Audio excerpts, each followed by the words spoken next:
Today, we're diving into one of the internet's favorite debate topics at the time. Could 100 average men defeat a single silverback gorilla in combat? It sounds ridiculous at first, but this question actually opens up fascinating discussions about animal strength, human capabilities, and the power of cooperation. So let's break down this hypothetical jungle showdown with some actual science. First, let's understand what we're up against. The adult male silverback gorilla is nature's true heavyweight champion. An average silverback stands about 5 feet 6 inches tall when on 2 feet, but can reach up to 6 feet in some cases. They typically weigh between 300 to 400 pounds of almost pure muscle. The largest recorded gorilla in the wild weighed a staggering 600 pounds. What makes gorillas truly formidable isn't just their size, but their incredible strength. Gorillas are estimated to be 4 to 10 times stronger than the average human, pound for pound.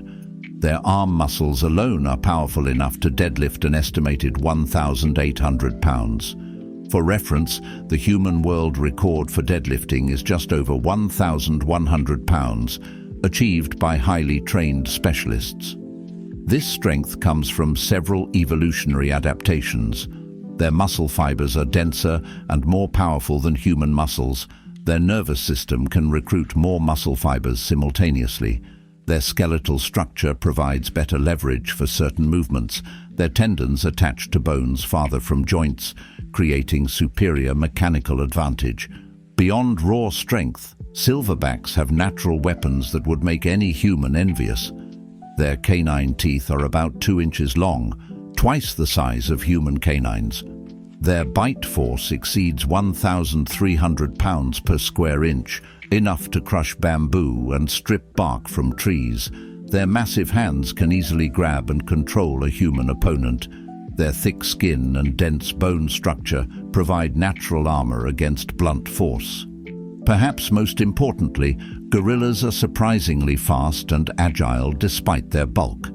They can reach speeds of 20 to 25 miles per hour in short bursts, faster than Olympic sprinters.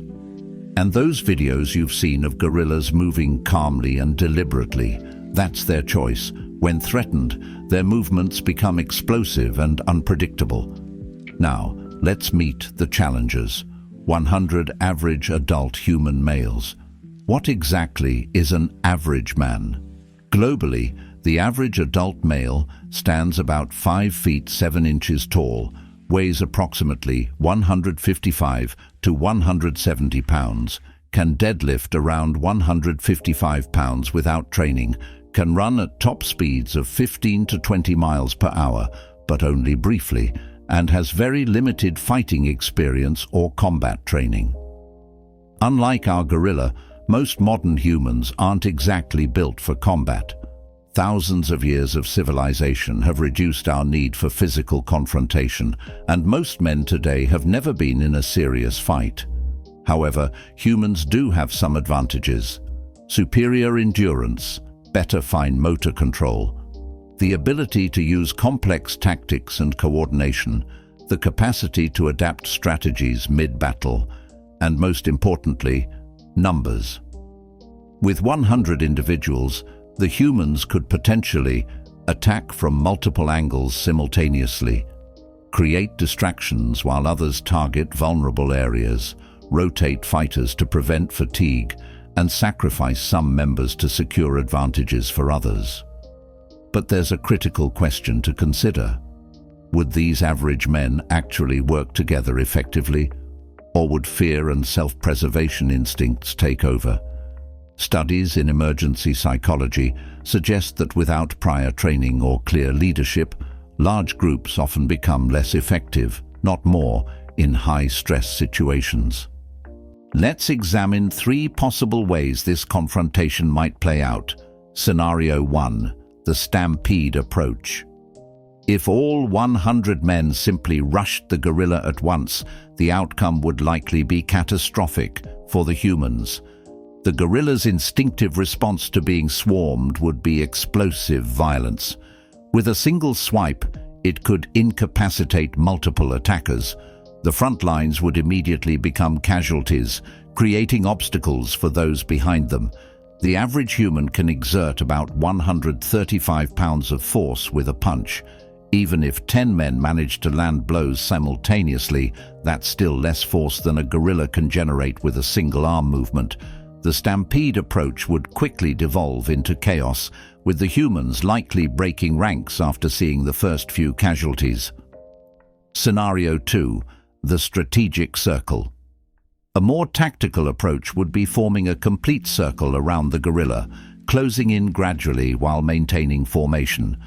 This strategy leverages numerical advantage while minimizing the gorilla's ability to focus on individual attackers. However, gorillas are remarkably perceptive and would recognize the threat pattern. A trapped gorilla would likely charge at what it perceives as the weakest point in the circle. Once the formation breaks, we're essentially back to scenario 1, with the added disadvantage of confusion and broken morale. But to truly understand this matchup, we need to examine how gorillas actually fight in nature. Contrary to popular belief, gorillas aren't mindless berserkers. They've evolved sophisticated combat behaviors primarily for male-to-male competition. Their typical fighting techniques include displays and intimidation, grappling and pinning, strategic biting, as well as throwing and slamming against human opponents. These techniques would be devastatingly effective. A gorilla doesn't need to know how to fight humans. Its natural combat instincts would be more than sufficient. Additionally, gorillas have remarkable stamina. While they're not endurance animals like humans, a healthy silverback can sustain intense physical activity for several minutes without significant fatigue, more than enough time to deal with multiple attackers. Perhaps most importantly, gorillas have an extremely high pain tolerance. Even if some of the humans manage to inflict injuries, the gorilla wouldn't be easily incapacitated. There are documented cases of gorillas continuing to fight despite gunshot wounds, a level of durability that would allow it to continue battling long after receiving injuries that would stop a human. So what's the final verdict on our 100 men versus 1 gorilla showdown? Based on the biological realities, tactical considerations, and psychological factors, the odds heavily favor the gorilla, especially in an unarmed confrontation. While 100 humans theoretically could overcome a single gorilla through perfect coordination and willingness to sustain heavy casualties, the practical reality makes this extremely unlikely. If we adjust the scenario to give the humans simple weapons or tools, the odds shift somewhat. Even basic implements could potentially provide enough advantage to tip the scales, though at tremendous human cost. What this thought experiment really highlights is just how exceptional gorillas are as physical specimens. These animals represent some of nature's finest evolutionary engineering: power, speed, durability, and instinct combined in one impressive package. But what do you think? Who would win this fight? The 100 men or the single gorilla? I am excited to hear about your opinion in the comments down below.